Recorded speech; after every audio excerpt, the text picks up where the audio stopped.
E o bambu?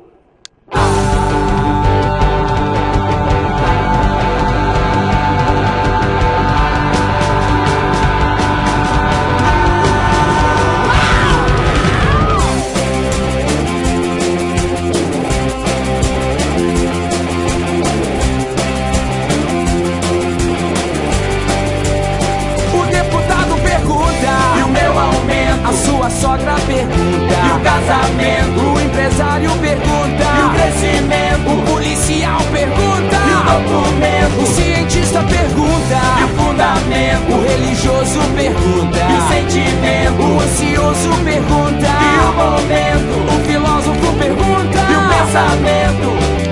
Ninguém tem a resposta pra tanta dúvida junta.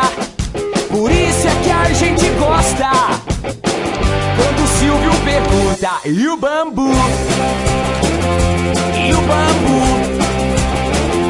E o bambu? E o bambu? O deputado pergunta. E o momento? A sua sogra pergunta. E o sentimento? O empresário pergunta. E o documento? O policial pergunta. E o meu aumento? O cientista pergunta. E o pensamento? O religioso pergunta. E o crescimento? O ansioso pergunta. E o casamento? O filósofo pergunta. E o fundamento? Esse é o mundo complexo, é tanta dúvida junta. Ao menos uma tem nexo. É quando o Silvio pergunta: e o bambu? E o bambu? E o bambu? E o bambu?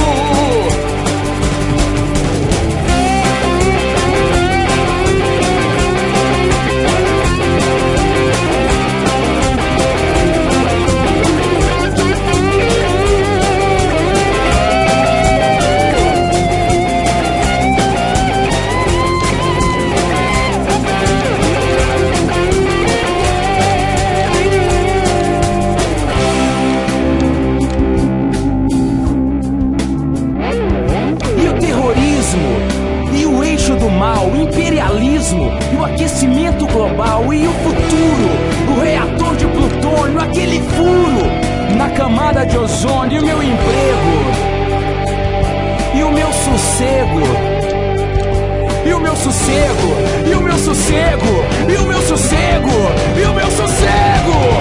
Mundo estranho esse nosso, ninguém tem muita clareza. Mas uma dúvida eu posso responder com certeza: e o bambu? É verdade, é verdade. E o bambu? Agora, alegria, gente. E o bambu? É muito bem bolado. E o bambu? E o bambu? Ai, ai, ai. E o bambu? E o bambu? Tua boca suja, sem vergonha. E o bambu? Boca suja, E o bambu? sem vergonha.